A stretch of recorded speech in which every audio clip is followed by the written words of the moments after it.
सूरजपुर नाम का एक छोटा सा गांव था, शांत, प्यारा और पहाड़ियों से घिरा हुआ। उसी गांव में रहता था माधव, एक गरीब लेकिन बेहद ईमानदार चरवाहा।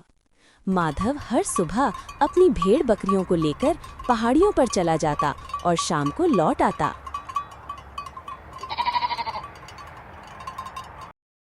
एक दिन अचानक तेज तूफान आया।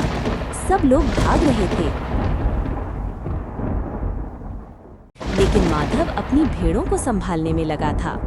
तभी उसकी नजर जमीन पर पड़े एक भारी कपड़े के थैले पर पड़ी। माधव ने थैला उठाया, खोला और उसकी आंखें फटी रह गईं।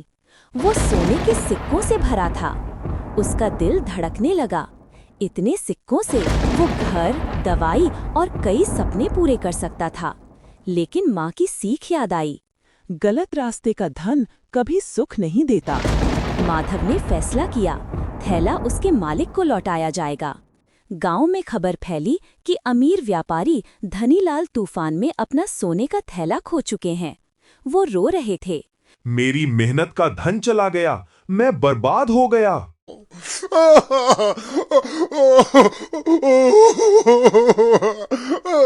माधव आगे आया और बोला, धनीलाल जी, क्या ये थैला आपका है? धनीलाल ने थैला देखा, सिक्के गिने और बोले, हाँ, यही है। लेकिन अचानक उनका चेहरा बदल गया। वो फिर से गिनने लगे और चिल्लाए, मेरे थैले में 100 सिक्के थे, इसमें तो 99 हैं। इस चरवाहे ने एक सिक्का चुरा लिया है। भीड़ में फुसफुसाहट फैल गई। माधव ने समझाने की कोशिश की, साहब, मुझे यहीं मिला था, मैंने एक सिक्का भी नहीं लिया। लेकिन लालची व्यापारी ने जिद की। पंचायत में चलो। पूरा गांव इकट्ठा हुआ। गांव के सबसे बुजुर्ग और बुद्धिमान गंगाराम दादा ने दोनों की बात सुनी। धनीलाल चिल्ला रहे थे, मेरा एक सिक्का गायब है, इस चरवाहे ने चोरी की है। गंगाराम दादा शांत रहे, फिर मुस्कुराते हुए बोले, धनीलाल जी, आपने कहा कि आपका थैला 100 सिक्कों वाला था और इस थैले में 99 है। सब लोग ध्यान से सुन रहे थे। गंगाराम दादा आगे बोले, तो ये आपका थैला हुआ ही नहीं, क्योंकि आपने खुद कहा कि आपके थैले में हमेशा 100 सिक्के होते हैं। धनीलाल हक्का बक्का रह गए। उनका झूठ सबके सामने खुल चुका था। गंगाराम ने फैसला सुनाया, जब इस ईमानदार चरवाहे पर आपने झूठा आरोप लगाया, तो ये थैला अब माधव का होगा।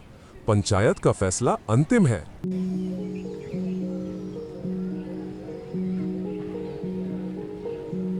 माधव ने सिक्कों से अपनी बूढ़ी माँ का इलाज कराया, अपने पशुओं के लिए अच्छा घर बनाया और बाकी धन गांव की भलाई में लगा दिया।